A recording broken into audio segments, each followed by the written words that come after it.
Okay, no, I don't have it turned up here yet. Testing. Let's see. I should turn that down.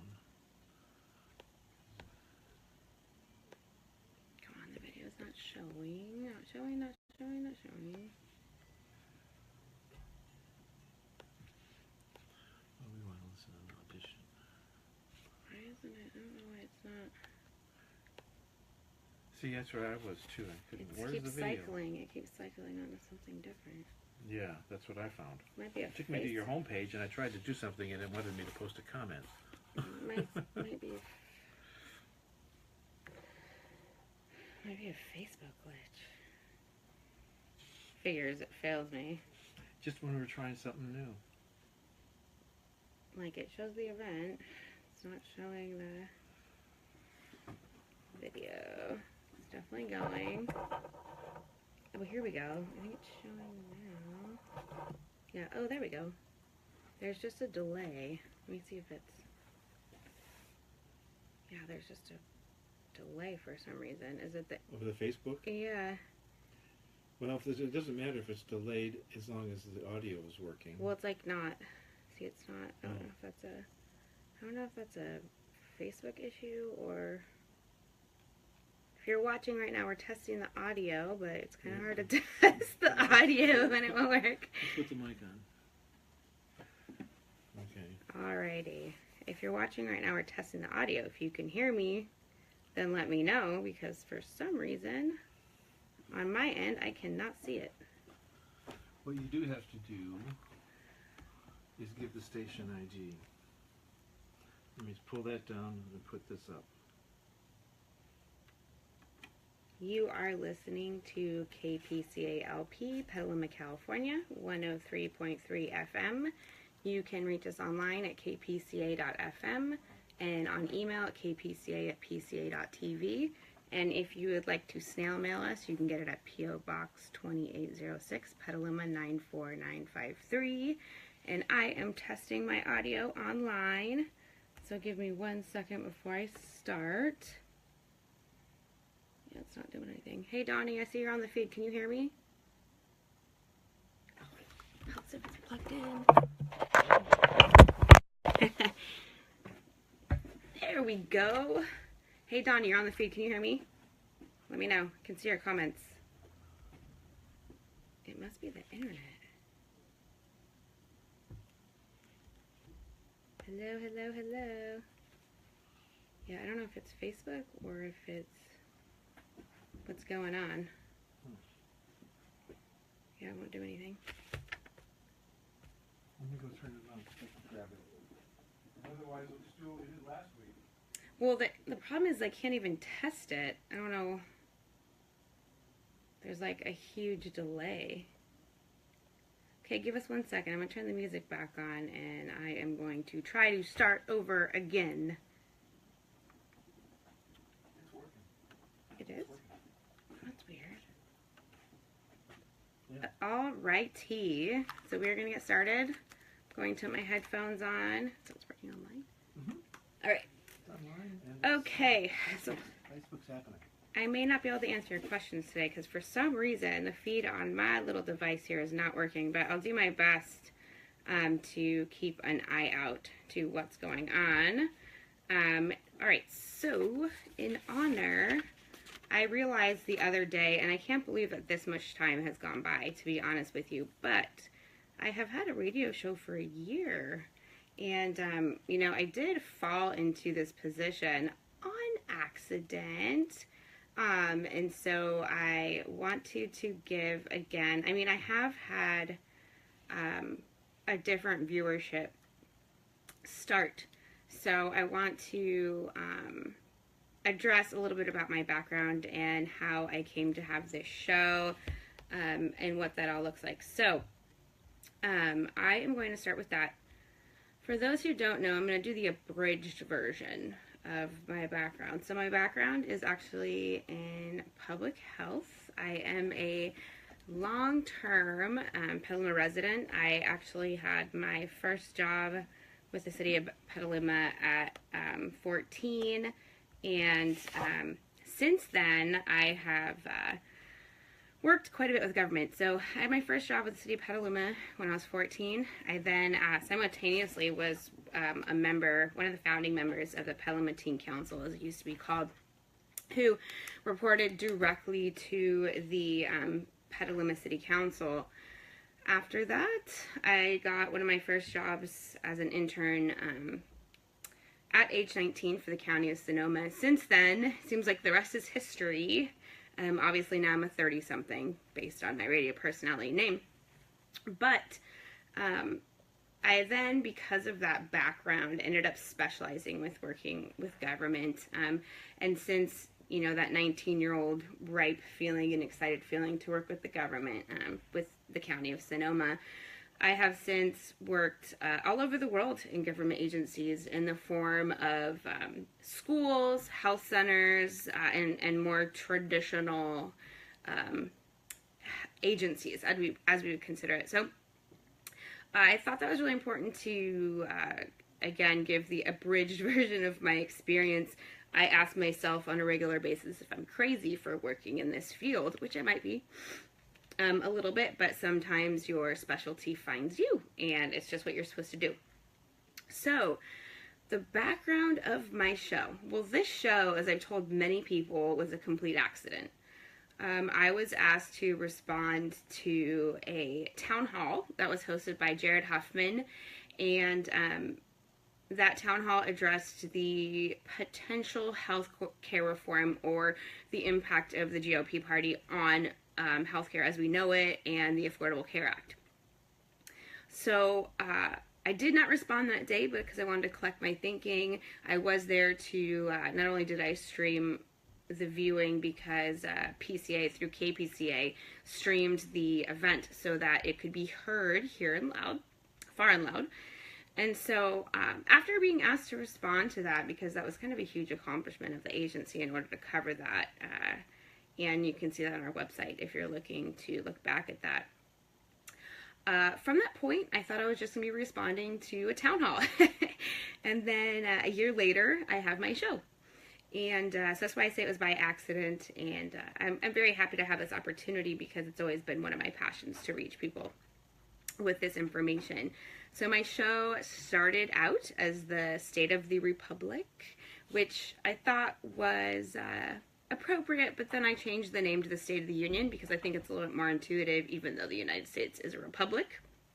So that is kind of how my show came to be. It was this expertise in government and my passion to really help people understand policy, government practices, procedures, and the importance of being involved. So here I am again, and thought it was necessary to celebrate my 1-year anniversary. It's always an accomplishment to make it that long. So as I said, during this time, I'm going to do a quick review of every show I've done. I've done a good amount of them, so I'm going to make it as quick as possible so that I can then do an analysis and talk about the overall themes of my show. That being said, you can watch all of these shows looking back and get a little bit more detail about what I'm talking about. A lot of my shows are based on policy and are very data heavy. So I'm not going to reiterate all that data. I'm just going to do an overview of each show. So let's get down to it. My first show, as I said, was a response to the Huffman Town Hall. It was a panel discussion from a diverse amount of people that work within healthcare or supportive services. And it was meant to be a response to the concern about the changes to the Affordable Care Act. And it was. It talked a lot about, the panel talked a lot about the services that are currently available and potentially in danger. In my mind, there weren't a whole lot of answers besides the Democratic Party is going to fight against it. And I don't think it was this show, but I think it was a show after that. I didn't record all of my notes from prior shows, but I think a show after that I talked about this Democratic address that was given to the nation, and it was a panel of people on a stage talking about the New Deal. I think it was the New Deal or the New Plan, or there was some kitschy like that plan, and it was really entertaining to watch, and I was tipped off by someone that said you have to watch this before you do your next show, and it was really funny because it basically bashed the current administration, and further, it did not actually present a different plan that has already been proposed. All I heard when I was listening to it, and I couldn't even get through the whole thing, I had to skip from speaker to speaker. And in my mind, they were all basically saying the same thing, that the GOP is wrong, we're right, and we're going to fight for it. And, I've worked with Jared Huffman for a long time. I have a lot of respect for him, but this town hall I felt was the same. There weren't any answers, and perhaps it wasn't a good time to give answers, but it was, we're going to fight what they're doing, and that's what matters. So, to that end, I think that, and I did express during the show when I talked about it, that there needs to be further action, and there needs to be change, actual change. The Democratic Party lost in the last election, in my opinion, because they did not actually represent something that was going to be different in this nation. It's always been known as a very disjointed party, and they can't agree on anything, and so it's this very disjointed party. And now we've seen a shift towards the GOP turning out the same way, and I'll talk about this more later when I talk about my overall analysis, but I wanted to give an update as well. I forgot to mention, I wanted to give an update on these situations where appropriate. There aren't a whole lot of updates and a lot of the topics I'm going to talk about, but so with regard to the healthcare, we still are in limbo. The current tax reform plan that was signed did affect ACA, so I will get to that later. But I thought there was a great showing. I think I pointed out in my show that one of the people that asked a question, I believe he was a teacher or some sort of school administrator, and he asked how many people under the age of 35 were in the room, and you probably got about 10 hands. And so one of my major analyses after that show was pointing out that young people are not involved, and they are the largest voter group in the country. Millennials right now are the largest voter group in the country.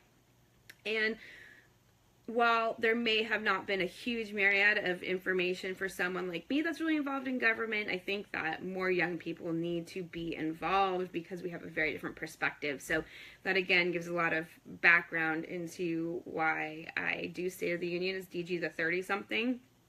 A funny background on how I got the DG nickname is one of my employees that I was working with asked me if she called me DG, and it really stuck with everyone.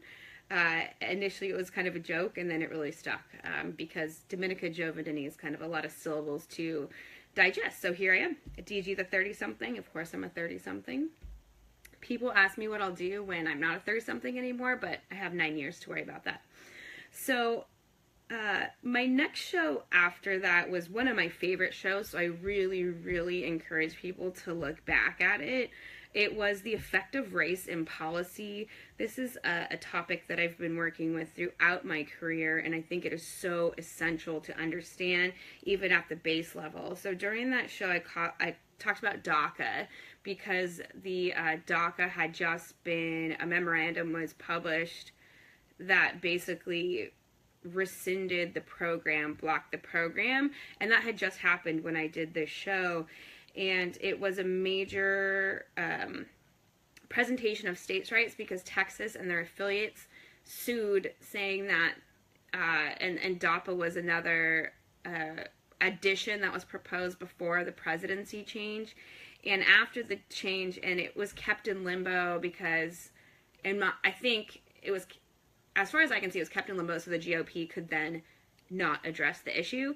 And so DAPA was an expansion of DACA, and DACA is about children, DAPA is about the parents of those children, and there's a ton of requirements to qualify for this program. So again, refer back to that show because I give a whole bunch of information.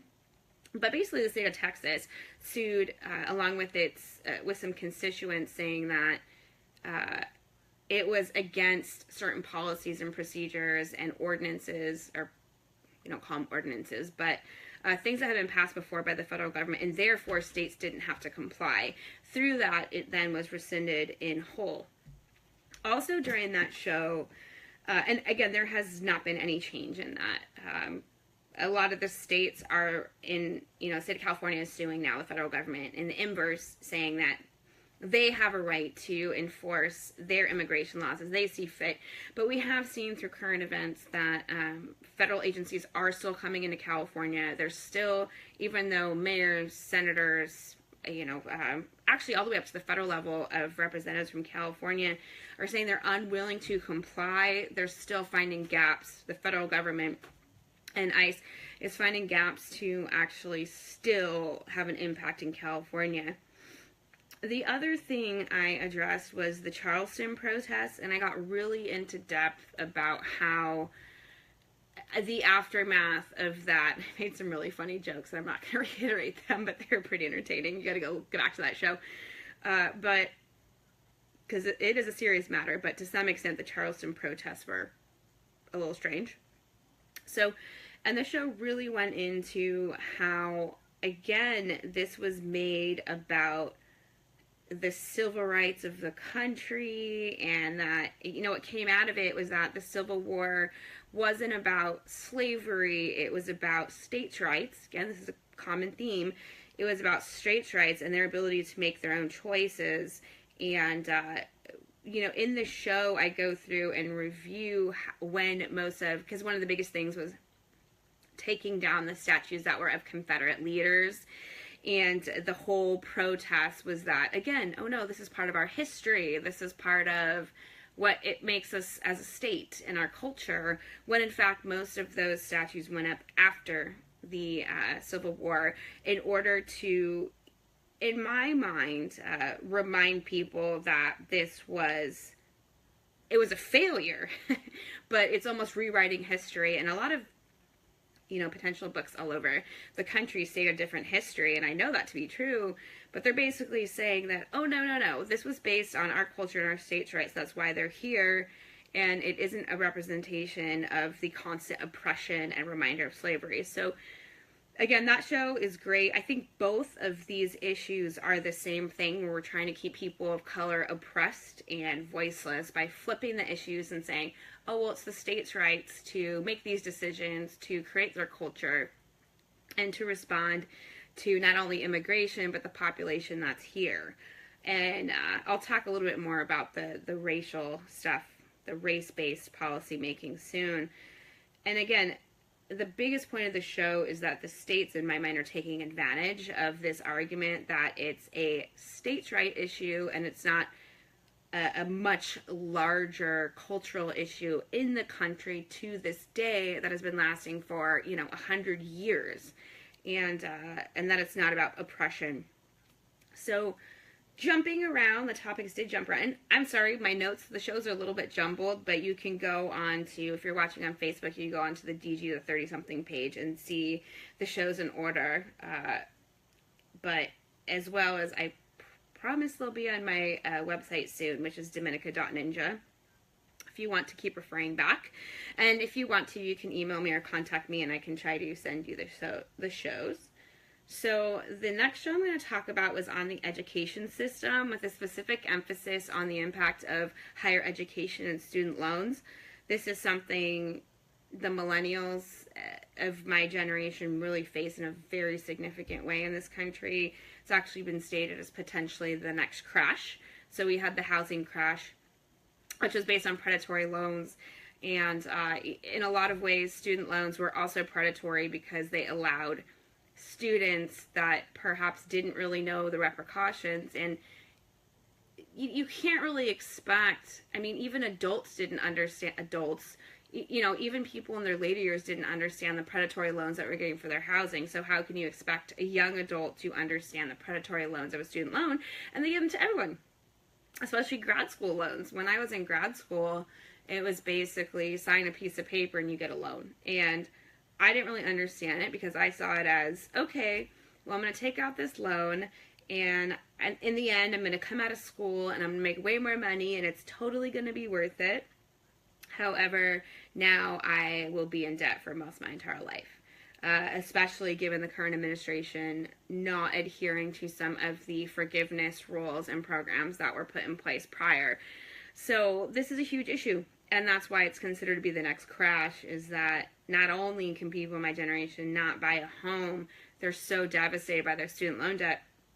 I think at this point, because my loan is accruing debt faster than I'm paying it off, my loans, by the way, my grad school loans are 7% interest rate, where my car is at a 1.2% interest rate. Interesting, right? And so I think that my standard payments to pay it off in 10 years, based on the fact that you're not supposed to pay more than 10% of your discretionary income, would be about almost $2,000 a month.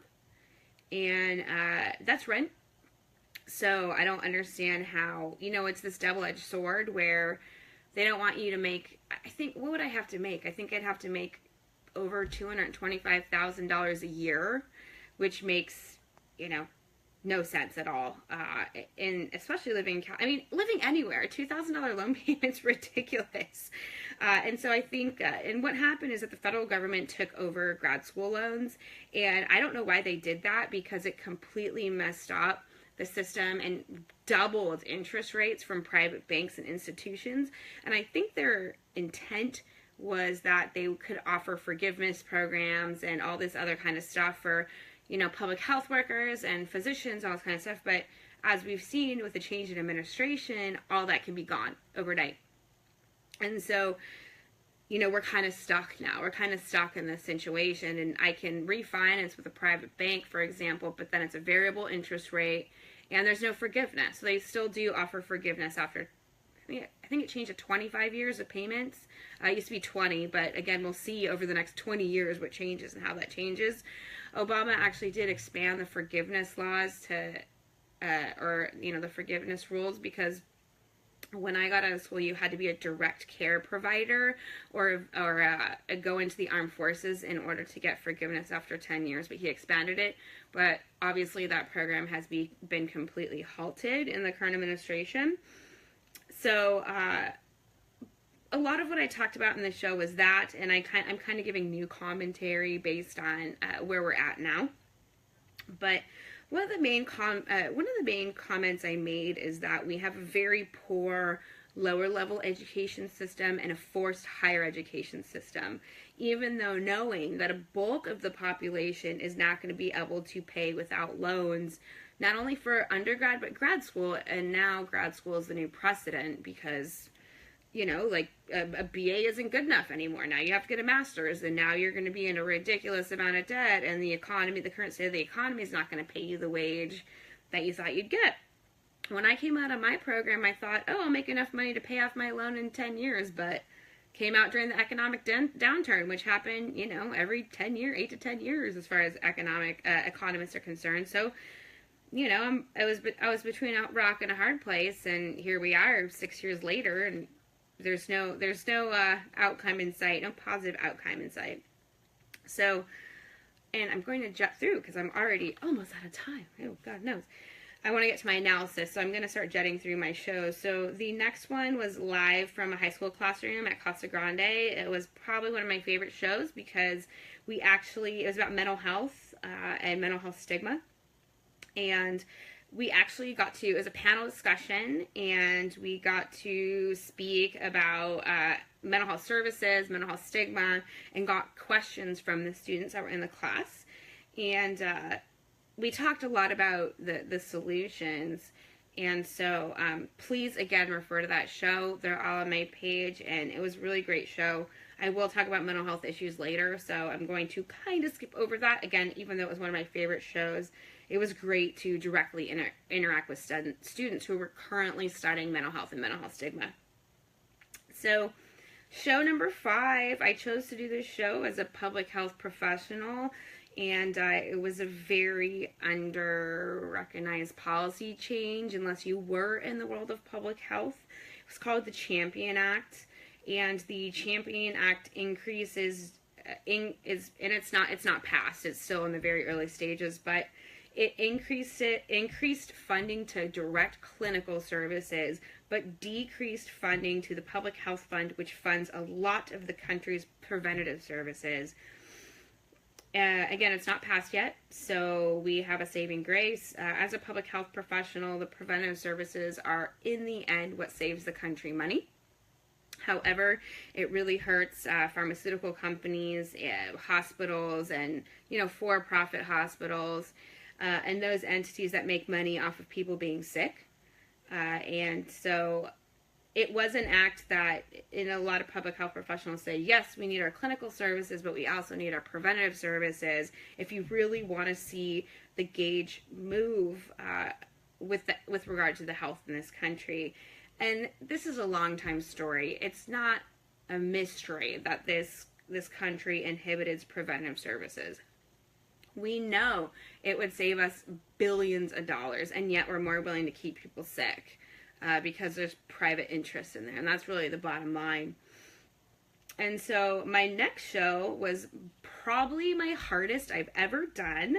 It was about the tax reform, and I had to get a lot of help because this isn't something, I'm not an accountant, this isn't something that I really can speak to, in a very robust way. But because it was passed, I definitely wanted to touch on this again. As a note, it was the largest overhaul in 30 years. And the changes that did go through, at the time it hadn't been passed, so it's still between the House and the Senate, and they were still trying to agree on what the end policy was going to look like. So some of the major bullet points and concerns are, well, first off, it adds $1 trillion in debt into the national debt. And something that I hear a lot about, because I am an S-Corp, is that there is a hit to pass-through businesses, and it's a little unclear. So pass-throughs are LLCs and S-Corps and sole proprietors, and there's technically it's LLCs and S-Corps, but we don't really know what's going to happen, but the taxes are going to be increased on profit, which really potentially hurts a lot of us. And so what I'm hearing in general is that S-Corps and LLCs are really concerned about how this is going to play out. More responsible companies do plan on increasing wages and benefits to employees in order to provide better services than get hit really high on their profits. However, we do know that the tax reform greatly benefits C-Corps, which are the larger corporations in this country. I always like to make the distinction between S-Corps and C-Corps, because on and on and on, on again, the messaging in this country lumps them together as corporations, even though a lot of small companies run as S-Corps.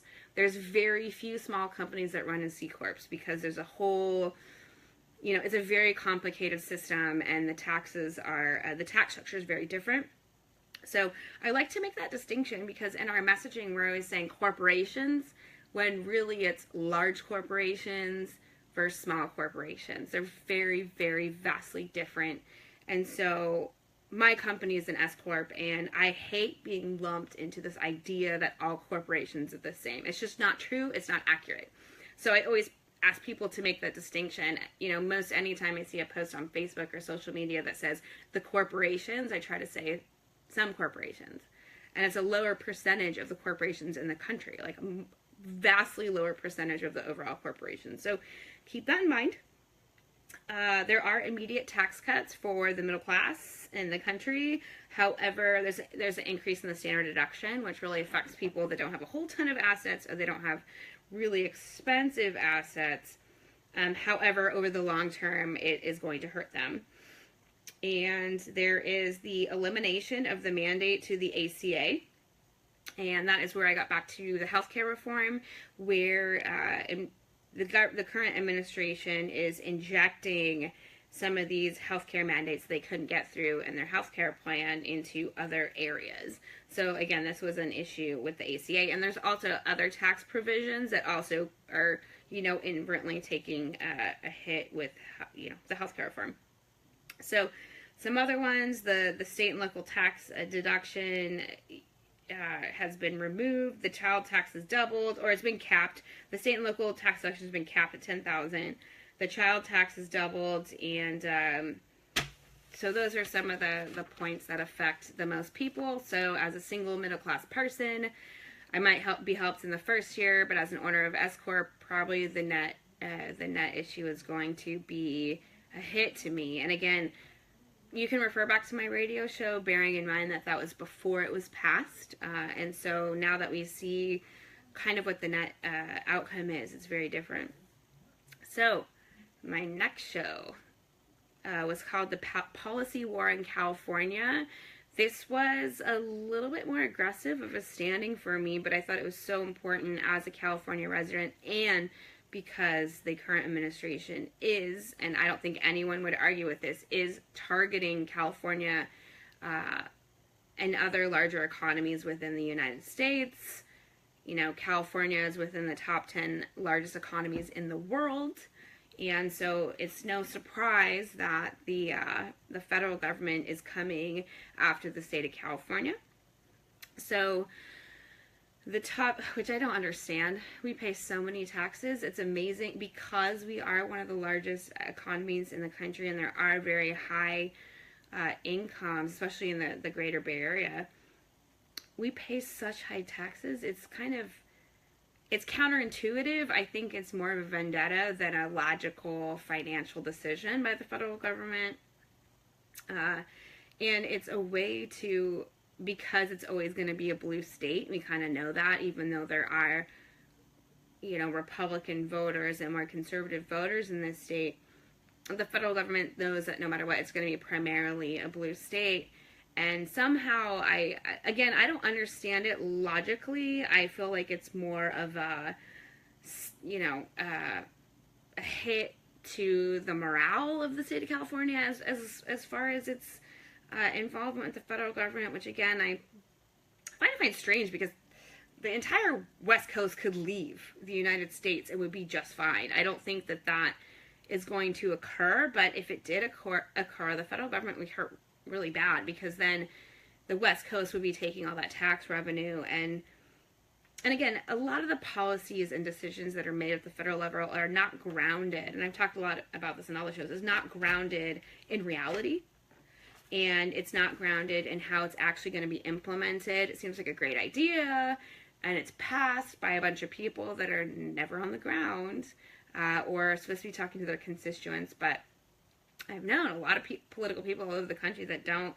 even read the legislation. They don't even, there's documentaries where they've admitted that it's too long, I didn't read it. And, you know, that's a huge issue. Why are you in office if you're not going to, I mean, I get it. It's like a 100-page document, but if me, as a radio personality, you know, I am an educated radio personality, if I can go through and read the legislation, why the heck are you in office if you can't?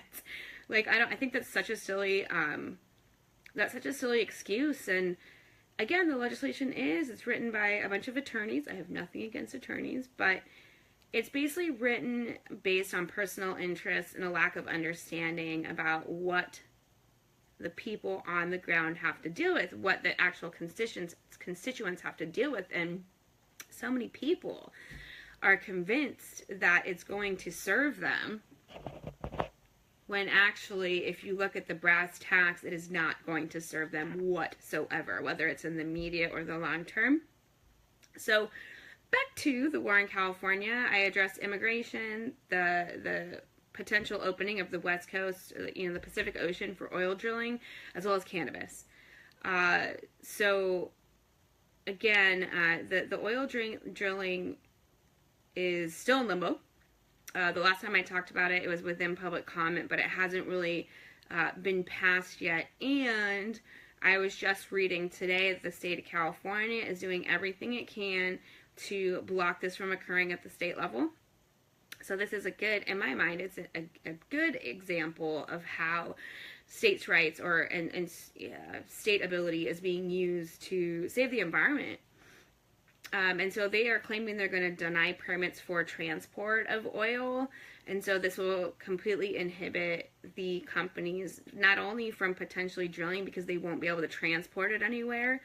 And so that's what the state of California is committed to. And one of my major commentaries, and because I spend a lot of people that are in, sustainable companies in the profession, whether it's green building or other forms of sustainability, is that it's amazing to me, because this was a direct hit to the state of California, because of the state of California, a lot of, for example, the LEED code, the Green Building Code, a lot of the environmental push, a lot of the companies, they're housed here, especially in the Bay Area. So I felt that this was a direct insult to the state of California and a way for the federal government and the current administration to avoid these policies and procedures that have been developed and adopted in counties and cities all over the state of California. We were the model for these systems that now have been adapted all over the country. And the unfortunate part, I always recommend people watch Catching the Sun if you're not really familiar with this whole system. It features one of my favorite people that did a comeback during the election, Van Jones. But it basically talks about how the rest of the world is accelerating faster because of how the federal government of the United States inhibits all of these issues. And since I did this show, they did add a tariff to solar panels being imported. And we know that most also solar panels are produced outside the country. Not only is it more efficient and inexpensive, and I know a lot of people have opinions about outsourcing.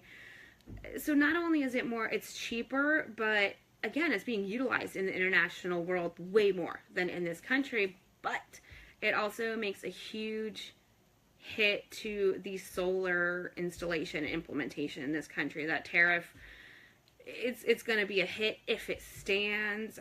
We do have people on our side like Elon Musk, who is not only innovating in the field, but I feel is standing up again with this entire group of professionals that are in sustainability in California. I don't think the federal government can stand up to that because we have such a robust support and amount of professionals in this field that the rest of the country cannot really compete with. And again, the state of California can refuse certain things or subsidize certain things. So the other one was, let's see, so the drilling, like I said, is in limbo. Immigration, again, still, it's still, the DACA is still going through. The state of California is doing its best to not cooperate with federal agencies, but again, they're still finding ways. And I think, again, getting DACA rights is way more complicated than people think. There's always this rhetoric that getting federal free services is this piece of cake and anyone can get them. That's not true. And, it's a really hard situation to deal with. And so I think that, part of the conclusion of that show was providing a better pathway to citizenship as opposed to so many blocks. And one of the biggest points I need to point out is one of the main reasons that the state of California and other constituents are fighting this DACA law is because now we've been put in a position where the children might be citizens, and this was even before, that the children of immigrants might be citizens, but the immigrants themselves may not. And there's a lot of stories out there where the parents of citizens have been deported, and then you just have these kids. How does that make any sense? What are you supposed to do with these kids? They have to live with family. Are they going into the foster system, which we know is very unsuccessful and inefficient? So, what does that look like? And again, this is where policy was passed before implementation was considered. So, and again, cannabis. There hasn't been a whole lot of change since I did that show, but the federal government is making a huge movement toward making cannabis the worst thing in the world again. I think they made it a Schedule I drug again, which means it's where Obama had changed it, they put it back, where it means that it's a group with heroin, methamphetamines, opioids, and that's just ridiculous. We have an opioid epidemic in this country, and it's a pretty hard sell to compare that to cannabis use. So, the data precedes itself. So that was a huge one. Again, I'm obviously very passionate when my state's being targeted when I feel like we've provided such an asset to the country and continue to do so without bias. Well, now we have to have a bias because we're being attacked, and no one likes being attacked. Not any individual. So my next show, I think it was last month's show, was on prison reform and incarceration.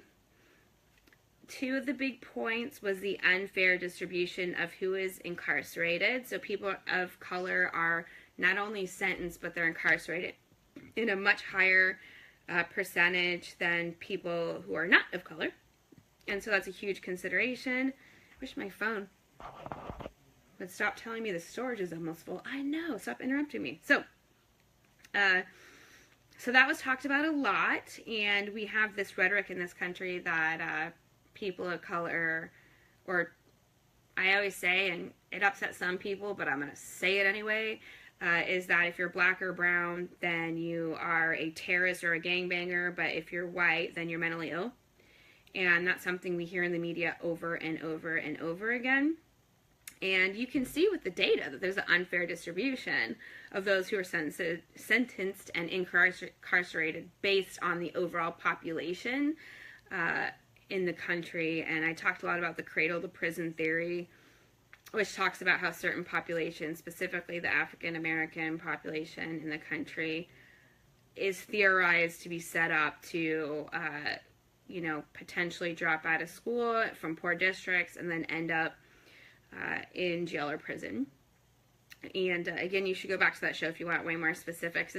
I've worked with a lot of communities that have faced this and have looked into this, so it's a very complex issue, but the data's there, the background's there. The other topic that I felt was really interesting to people was the for-profit prisons that are increasing in the country. They are more specific to certain states. I can't remember. I think one of them was Texas, Alabama. There was a few other ones, again, refer to that show. But the interesting thing about for-profit prisons, so they have a contract with the federal government in order to run the prisons. In some cases, outsourcing to private companies is more efficient than the federal government running it. However, when it comes to the for-profit prisons, they guarantee a 90% occupancy rate at all times in that contract with the federal government. Well, what does that mean? They are going to ensure no matter what that they have 90% incarceration rate. So this really leads to, they're trying to keep people in prison. And it really does not set a precedent for reentry services or preventative services. Because again, we're trying to keep people incarcerated. We're trying to keep people ill. We're trying to keep people in the system so that these private interests make more money.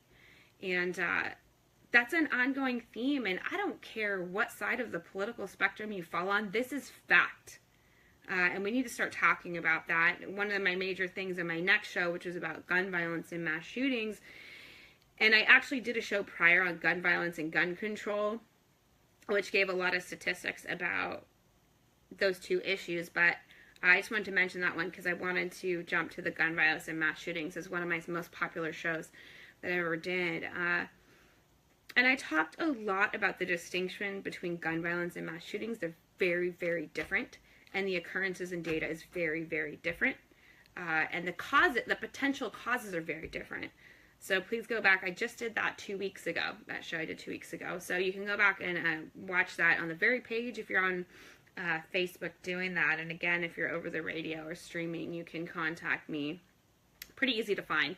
But if you cannot find my email, then you can contact Petaluma Community Access. They can send you in the right direction. So, and again, so my main distinction was between gun violence and mass shootings. I did want to expand on trauma, because in this country we consider trauma, what we hear most is PTSD. And this opened up the conversation for trauma, but way too late as far as I'm concerned. So we think that, I feel like in the messaging that we've narrowed trauma and PTSD to veterans. And trauma actually presents itself in a large amount of ways. Whether you witness violence, this is something I talked about in the gun violence section, is that it could be that you witness violence, you were incarcerated for a long time, you were in solitary confinement in the jail, you were sexually assaulted, again, there's, even if you're in a major car accident, and there's so many symptoms and causes of trauma that I can't sit here and talk about all of them, but from personal experience, one of the major indicators is that you're triggered by certain situations, and you can also get defensive and then avoid those situations in order to not have to relive that trauma without any sort of, and it takes a very large amount of treatment in order to not necessarily get rid of the trauma or the triggers, but to give you the tools, give us the tools in order to address that trauma. We know that mental health services are slim to none in this country and not encouraged and very stigmatized, which is why I make a point of sharing my own mental health history and story. And you can get my full blog at dominica.ninja, again, where my radio shows will be up soon. It's on my to-do list for this week, so I'll do my best. And so moving on from that, there are a lot of really smart people out there that are perhaps specialized but trained on identifying and diagnosing trauma. I don't like the word diagnosis because then somehow it feels like it's this burden that you're carrying around. But there are, like I said, a lot of smart people out there that are pros at identifying trauma. So I'm not one of them. I have worked a lot in the trauma field and have done training as a first responder in trauma and have worked with a lot of people that have experienced trauma. And so I think that we need to, again, the overall point is we need to address the difference between gun violence and mass shootings. They're constantly lumped together, even though they're incredibly different, and the potential causes are incredibly different. So here we are. I only got 15 minutes left. And so I want to get into my overall analysis because even unintentionally, there is an overarching theme of my shows. And I usually pick them based on a policy issue that is going on right at that moment, but further, something that really speaks to me and something that I think I can speak to. I never want to take on an issue where I'm completely blind or I'm not involved. That's not to say that I don't do a lot of prep and learn information, like the tax reform show. I'm not a CPA, I'm not an attorney, took a lot of preparation, but I tried to touch on issues that would affect Americans the most and that would affect me the most, because I want to share my story and I don't really want to, I'm not here to change anyone's opinion. I didn't say it in the beginning, but my show is developed to be a nonpartisan policy-based show. So while, of course, my opinion and feelings come through, I'm not here to change people's minds because I know I can't do that. I'm here to present information and let people develop their own opinion, because I think that in California, we live in this little bubble, and we don't have conversations with people that have different feelings. And I think that that's why the last election ended up the way it did, because the country has been so polarized that neither side wants to talk to each other. And that's a huge issue. I tried to get involved with some groups, right after the election, and it was just, they so bought into the polarized nature of this media, where it was this immediate, like, we hate Trump, we hate the GOP, we hate all those things, when actually the greatest value was speaking to those people and saying, why did you vote for this president? How do you foresee this benefiting you? How do you foresee the future? Those are the questions that have to be had. And, I talked a lot about it in my gun violence and mass shooting show, but we need to start having these hard conversations. I always say, since the time I was young, I've always been really good at starting hard conversations and challenging people, and it's just a skill I have, but we all have to do it. I think that the more, I was saying that, if you get like this grudge, or if someone says something to you and you get this defensiveness, or if you feel like you want to say something but it makes you uncomfortable, those are the conversations we have to have, because we've lived in this PC, you can only say so many things, you can only have PC conversations, you can't say certain words, you can't say certain things, and we can't do that anymore. It has to become more aggressive, it has to become bipartisan. We have to start standing up against our government. And again, that gets back to my show on gun control, where I interpreted the right to bear arms as the right to, and I'm not the only one, the right to bear arms against your government when you need to. And I'm not necessarily saying we need to go to war with our government, but I am saying that we need to go to a metaphorical war against our government. And again, this isn't a partisan issue. We have been tricked, we have been lied to across the board, and people need to start taking a way more aggressive stance. There's no room for being PC, but there's also no room for being angry. While separated, we're easily controlled. And so we need to come together so that we can fight for the greater good of the country. And it's very difficult with a Republican president and a Republican House and Senate. But, things can change because they're on one agenda. And again, I don't like to draw party lines, but we've seen the outcome. So, I feel like I'm not really making a brash statement by saying we have a conservatively controlled, basically entire administration right now.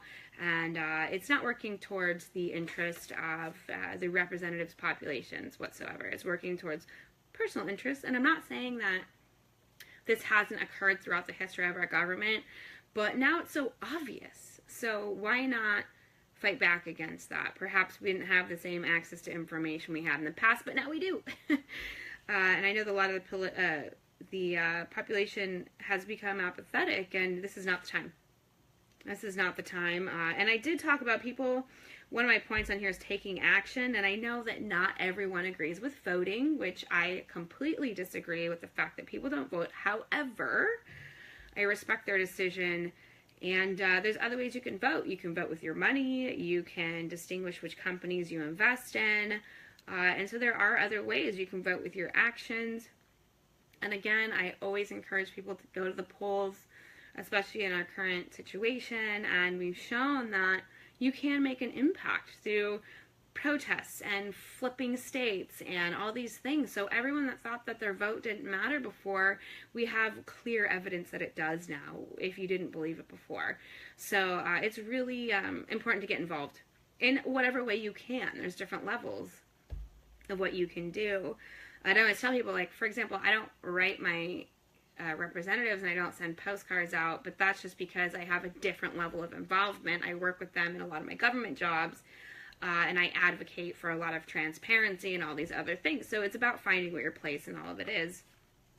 So again, one of the major points that I bring up in most of my shows is these microaggressions in government, and we get distracted by what are considered like certain media-worthy major changes, while the government, our representation at the administration at the point, and a lot of our representation, if you're not in this state, they're inserting certain policies or sections of the tax code or passing laws without anyone knowing that are what I call microaggressions, which mean they're not doing this mass. They tried to do a mass ACA overhaul. That didn't work. So they started inserting little pieces in different legislation so they could ultimately, at the end of the day, get their agenda passed. And again, a lot of these microaggressions and claim to states' rights are actually inhibiting our ability to see what's going on. And again, like, a lot of people don't recognize the impact of these things, but they are really important, whether it's Texas suing the government for DACA, or it is, the war on California, or, the constant incarceration rates being skewed, like, or the addition of ACA points into the tax code, and that's, that's all those things that really have to be considered and we constantly miss. And so I always encourage people, one way to take action is that inevitably not everyone is going to understand these processes. It's so complicated. I think when I did the DACA show, I said that I had to read the actual memoranda and the prior law about 10 times before I could even scratch the surface of what it says. But I always encourage people, especially on social media can be used for good, but we only look at the headlines. And that's an issue because a lot of the headlines are misleading. They're very charged. They're very biased. There's this whole catastrophic idea that when really the headlines say X may lead to Z, it says this is going to happen. X is going to happen, when actually it's not where it is. And that's how media sells newspapers. It's how it sells, it's how it gets people to watch the news. It's how it pays for advertising on Facebook. But please read the articles. I know a lot of people will share it based on just the headline. And also, if an article doesn't cite sources, then to me it's invalid. Or it's just a commentary. So you can share and say, this is a commentary on our current situation. It doesn't necessarily reflect the legislation or the data. And a really cool tool, actually, I found is that if you Google a policy, so if you say the current status of DACA or the current status of the Champion Act is one of the ones I did, it'll show you exactly where it is in a drop down in the process. So it'll say, presented, amended, passed by the House, passed by, and so you can actually get a complete breakdown of where the proposed legislation is, and you can get that just from Googling it. I think it's generally the first thing that comes up, and that's directly from the federal government. So again, it's not saying that the actual legislation is easy to digest, but at least you'll know exactly where it's at. So I really recommend people do that, especially when they're sharing things online. One of the examples that I pointed out to someone that had pointed it out was the opening of Oil Drilling on the West Coast. They posted an article saying this is happening. It was still within the comment period before it even went to the federal government agencies or representatives. So those are the kind of things that the media drives towards us, and so we need to start holding the media accountable for what they're doing, because now we've fallen victim and share this charged information because the media is all about the extreme and the dramatic, and we all know that. Like, I don't watch the news anymore. I cannot digest it. I don't want to listen to it. I always read my news because as soon as I find there is a bias or a discrepancy, I stop reading. Just stop. And so even during the fires, I took a break of my shows for the week of the fires, and we saw that with the fire coverage, is that the major media was basically repeating the same image and the same stats and the same information over and over and over again without giving real accurate information. In Sonoma County, it had to be taken on locally, and even KPCA did a special show talking about the current status, and then the same thing with the last mass shooting. I think I watched, my roommate was watching the news, and I think I was sitting in a restaurant, and I had them change the channel, actually, because within 10 to 15 minutes, I had to see the same footage 4 or 5 times of the people that, the students evacuating the school, and that is conditional. We learn in psychology that people can be conditioned towards a fear, an action, a habit, and so I feel if the major media is, and it is intentional, I don't think they have psychologists that work, or psychology and marketing majors and psychology and media maker, they have psychologists that work for these agencies, no doubt, and so they're trying to condition you into a fear response or a response that immediately addresses and adheres to what they're trying to show. So we need to do what we can to hold the media accountable and stop this cycle. Like, we can't keep falling for this. And people, again, social media, I think, is the worst culprit, is that people are falling for this jazz over and over and over and over again. And I don't like getting in debates, but I do try to fact check people in a very nice way and say, I'm not saying you're wrong, but I am saying that you're presenting a very biased article that does not cover the entire issue or says that it's the end of the world tomorrow because something happened, even though we know that's not true. So I don't want to sound, super out there, but we can't live by fear, and we can't let our media lead us through fear. We can't let our administration lead us through fear, because we will never work out as a community, as a population, as a country in that way. So, as I said, as I always like to say, as Ellen DeGeneres says, be good, do your best to help give accurate information, or don't share it at all. Know where your specialties are and try to stay within them and admit when you're wrong. I always ask people, correct me if I'm wrong, give me other information, give me a counterpoint, because, you know, those are essential to our overall, you know, cognitive development and our understanding of the world around us. So I am in my last minute, so I am going to turn off. Thank you so much for viewing. Again, this show, the video, of course, lives on the DG the 30-something page whenever you'd like to watch it. So thank you for tuning in, and I will see you in 2 weeks. My show has changed to every other Tuesday.